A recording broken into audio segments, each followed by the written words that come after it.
Hey, welcome on in, guys. Tobin here with you, and thanks for checking out the channel. Your Miami Heat beating the New York Knicks 115-107 in their home opener and run their record to 2-1.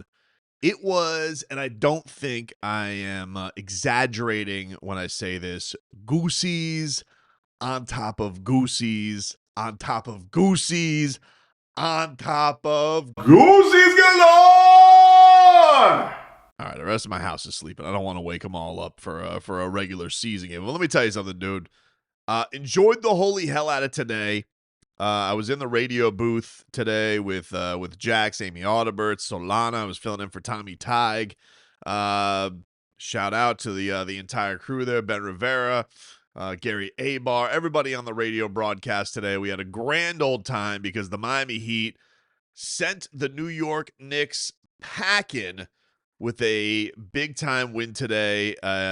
Really just a fun dynamic that this team has, man. I mean, it really, last year, I was just thinking about, I said this at one point where I was like, I enjoyed parts of the preseason more than I enjoyed any part of any of last year's regular season.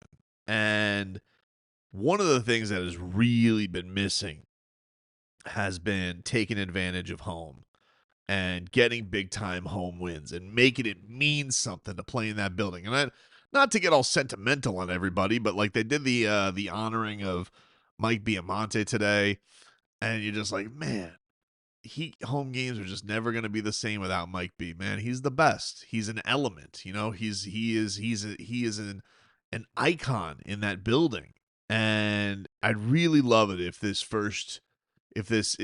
would really love for his last year to just have a kick-ass home record. And look, I don't know what this year is going to be, but I will say that the Miami Heat did stay true to their word early on. This team is free-flowing, more fun, electric, and it's a good time. It's a good time watching this crew right now. Man, there was times in that second half when the Miami Heat really felt like they were putting the hammer down on the Knicks, and you're just like, man, this is crazy to see the chemistry they have amongst each other, trying to get everybody involved. And this was a weird game. It was a very strange game. I mean, you had Jalen Brunson, one of those peak of his powers Jalen Brunson games where he just leaves you with squeaky cheeks every time. The Knicks, they're going through their own little transition of not having of having Tom Thibodeau gone and having Mike Brown as the new coach. And, so they're trying to figure their own pace and style and not all just be like Jalen Ball and whatever. But quite frankly, they needed him today. They needed every bit of the 37 points that he brought to even make it respectable at the end, because the Miami Heat looked like they were about to run away and high with this thing, and then all of a sudden he's like, not so fast, my friend. I mean, he seems to really enjoy playing in that building. But he's such a hard cover. He is like he's so patient, and then he knows how to mix an explosion, and he knows how to bait the fouls. And, you knew going into this game it was going to be a game of Davion Mitchell, and we'll see what Spo throws at him. And Spo usually loves playing against the small guards and giving them nightmares. And for this is a different dude. He's a different cat, this Jalen Brunson. So, Long has had my respect, but every time he plays it, he seems like he gets even more of it. But you know how many points he scored tonight, though, ladies and gentlemen? I'll give you a hint.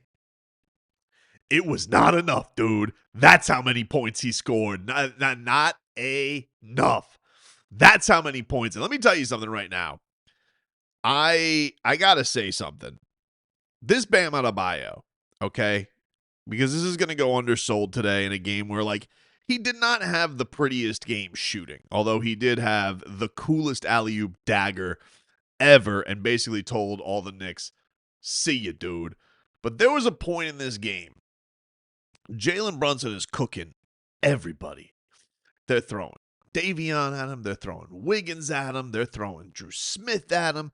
They're throwing everybody they can think of at him to try and make this happen. But let me tell you something, dude. There was a point where they threw Bam Adebayo on him, and like that was the lone guy Jalen Brunson wanted no part of at all. Bam Adebayo was sitting in here, and there was a point where the Heat were starting to go away in the fourth quarter and really get this going. I mean, you know, this second unit's been something. I mean, it's really been something special. I don't want to deter off, but they were in the midst of a run, and Jalen Brunson, he's going to try and bring shot for shot, and they go to Bam, and Bam is like sitting there on the wing, ISO'd with Jalen Brunson. Obviously, has a huge size advantage, but like it kind of brought you back to the days of when he was a young rookie and sticking Steph Curry in the corner in those fast feet, because Brunson was like, oh boy, he's like trying to get by, and you're just like,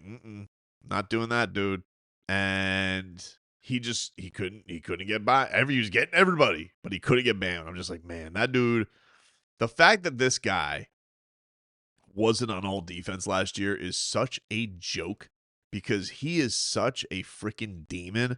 And so Brunson throws up this heave, nowhere close. Fontecchio comes back the other way, gets a bucket. The Heat are up 14. It's an absolute party. And man, I was just like, look at this dude, what he's able to do when he is just like, I'm just gonna smother him. He did it again too. Like right before 2 minutes left, he's like all over him, and Brunson just throws it out of bounds. There's like wants no part of being around Bam Adebayo. And I'm just like, dude, we could talk. Did he turn the ball over? Yeah. Did he have the prettiest shot today? No. Now, one thing I will say I love about his game is that he is getting to the free throw line at at quite a pace in these first couple of games. So that has been noticeable from Bam. So, but that one just really stood out to me, because Jalen Brunson was an absolute monster today. All the otherwise, they needed to basically cut off the head, of the snake, throw gasoline on it, light a match, and then bury it and hope that was the end of it, because it felt like Jalen Brunson just would not go away quietly at all for the Miami Heat. Thankfully, after he got it it went from 18-5, and I was like, yeet! Andrew Wiggins hits a monster three to put the Heat up 8, and that was about all she wrote. Cat got an offensive foul. He stunk tonight. And then after Brunson had a miss, Nico willy-nilly down the line throws up a moon alley-oop, and Bam just cracks it into the rim, and it was awesome. It was an awesome night, dude. It was an awesome night to see this. But the first guy you got to go to talk about this, going shot for shot with Jalen Brunson, man, Norman Powell. This guy he's something. I mean, he is himself obviously a very talented scorer, but this was like, you saw him a little bit in the preseason, but being boots on the ground and getting to watch him in a highly contested game, not this nonsense of the preseason. And the Knicks come into this game 2-0. I know that they don't have Mitchell Robinson. Boo-hoo. The Heat don't have Tyler Hero. So, go cry in your pizza. I don't know what to tell you, Knicks fans. But Norman Powell, like, first of all, they give him the mic. He does a little intro to everybody, and he's starting off heat from 3. You're just like, ooh, okay, looks like we're just gonna do this. We're gonna go about it, and we're gonna be just cranking it in from 3. It was a Goosey's Galore night. Goran was there. I think Goran's got a new podcast coming out. I think I saw like a hint. It said Gogi's Garage or something like that. I got to tell you, subscribe me 3 times over to any Goran Dragic podcast, because that sounds delightful. But they go to Gogi, and Gogi was like, usually he keeps it cool, but Gogi was even fired up for the building. Like, you just tell, Heat Knicks, dude, right? Like, you look down, you see, I was walking through, the corridors of the Kaseya Center. I was getting ready to go to the water the booth, and I was like, "Holy crap, that's Patrick Ewing." Because I couldn't go anywhere because the bowl was closed. When the bowl was closed, they're doing shoot around, and I was like, "Oh crap, Patrick Ewing is here." All right, that's I don't normally see him at Knicks games in Miami. You usually see the crew. I saw Mike Breen at the old media dining while I was watching the Dolphins finish throttling the Falcons. Very dapper that Mike Breen. He does the old napkin in the shirt, keep it all looking good for TV. But I was like, all right, stakes are up here tonight for the Knicks' first road game. And Gogie's in the building, but Norman Powell just like he had it all working, dude. He had the shot, the putbacks. He was just getting to the rim with ease, and it was really like it was a Brunson Powell bucket for bucket early on in this game, and I was like, man, I was loving every bit of it. It was a beautiful thing to see. And Norman Powell just is like, he fits in, man. He fits in and he brings that punch right away.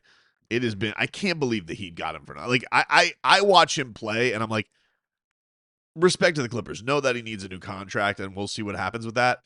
How do you let that guy go out the door for nada, zip, zero, nothing?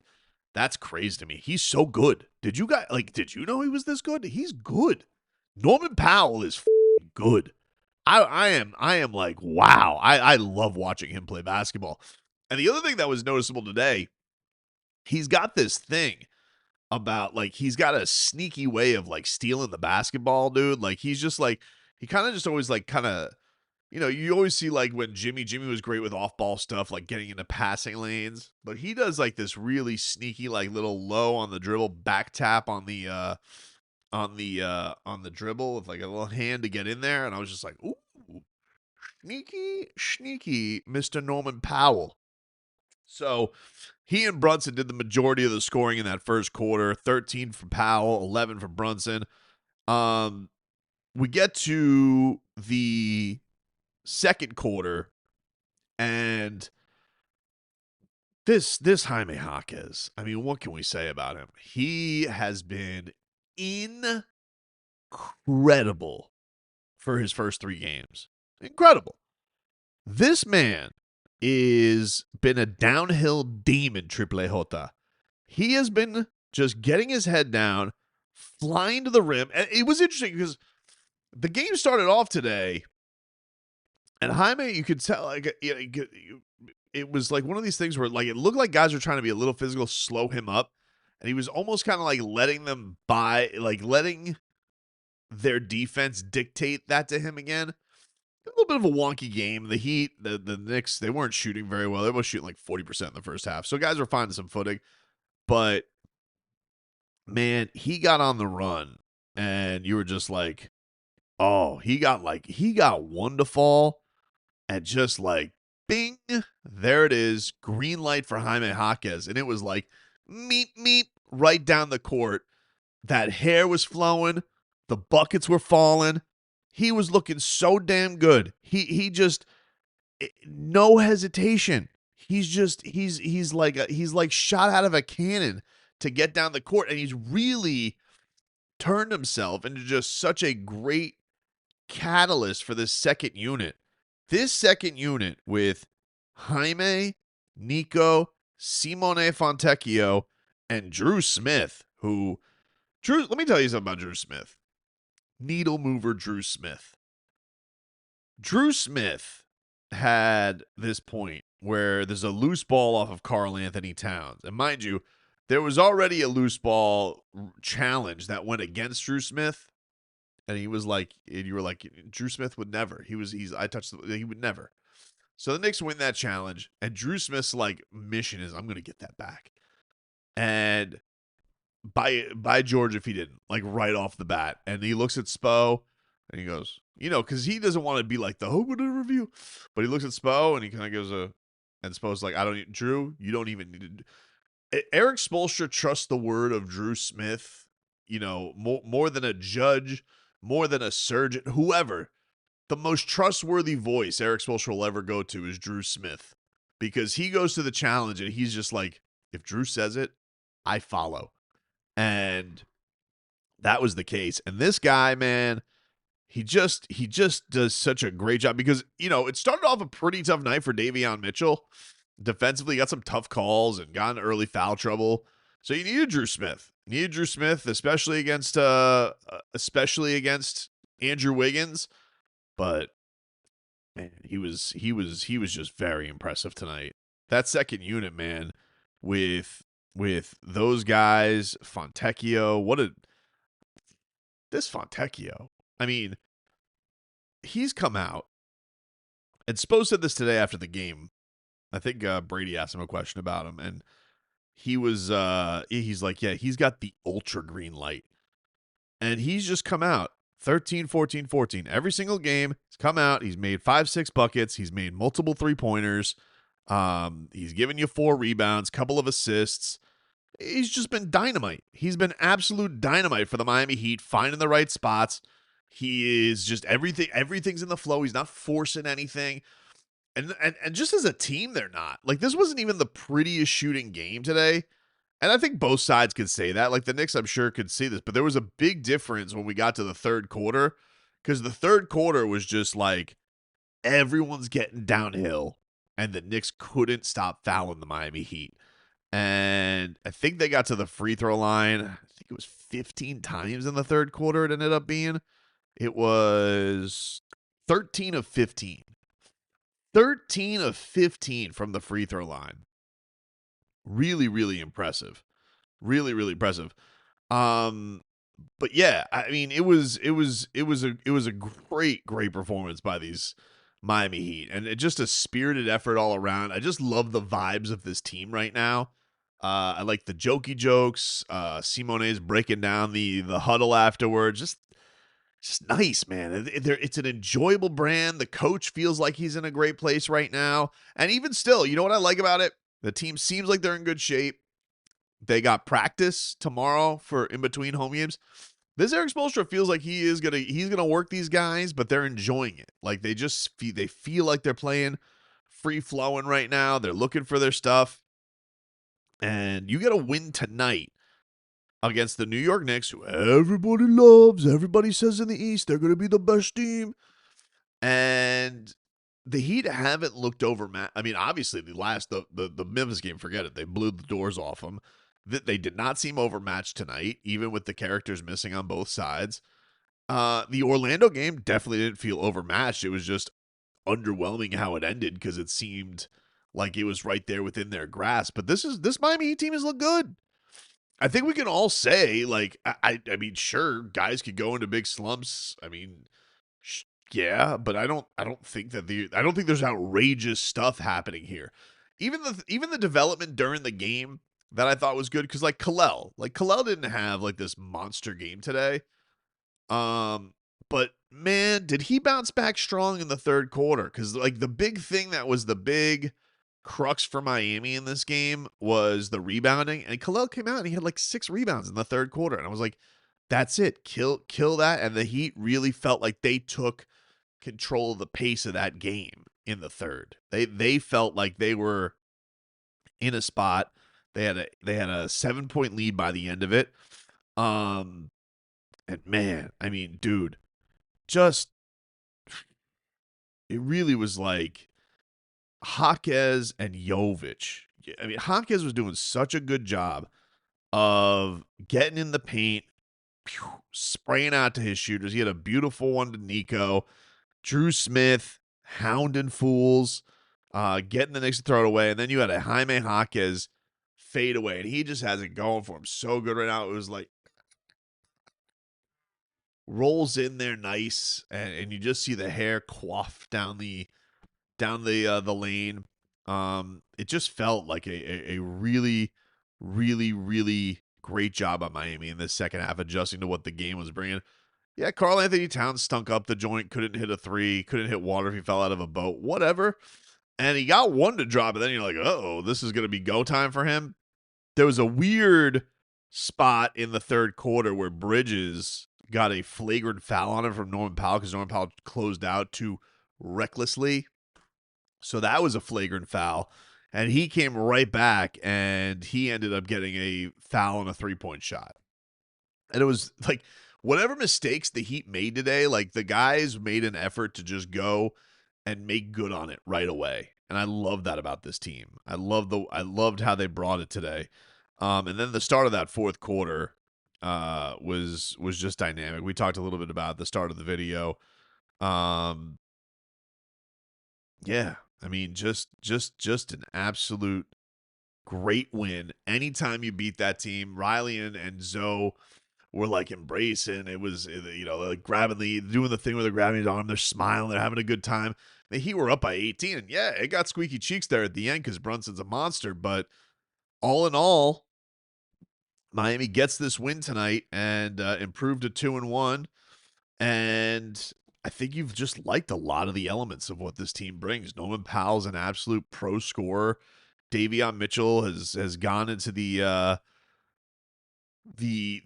true point guard role to try and get people involved. And even for a tough night for him, he still had some clutch buckets at the end where he's like, in the fourth quarter, he's not scared. He's going at Brunson. He beat him one time for a bucket, which was really great. And Wiggins, who couldn't hit anything today, stepped up and hit the biggest three of the night to really finally put the game at ease and put it away. So I really could look at everybody who played today, probably except for Pella, and be like, yeah, I remember 2-3 plays from that guy where at least 2 or 3 plays from that guy where he helped win the game tonight. It was a great collective effort. And that's even with the numbers not looking the prettiest. Neither team killed it from three. Neither team killed it from the field. The Heat were just a little better. The Knicks got a lot more shots up. The Knicks were just torpedoing balls off of the rim, and they were taking weird bounces all day. And then the Heat were better at getting to the free throw line today. So awesome effort by Miami. I'm excited about this season. I hope that people are watching this right now. And if you came into this year skeptical, if you came into this year, I get it. I understand. They won 37 games last year. This team right now is a fun watch. It's a vibe right now, dude. It is. If you're missing Heat basketball, you're only hurting yourself because you're missing a vibe, dude. Jovic, dude. Jaime Jaquez is back. Bam Adebayo, best defender in the world. Norman Powell has found his home. Andrew Wiggins is comfortable. Davion Mitchell is a true point guard that don't even have Tyler Hero back yet. Simone Fontecchio has the best name to say in the world. Also, he's awesome. And just hey, who doesn't like vibes? And if you don't like vibes, then don't watch this team. But if you are all for vibes and you would like more, I would recommend some more Heat basketball for your ass.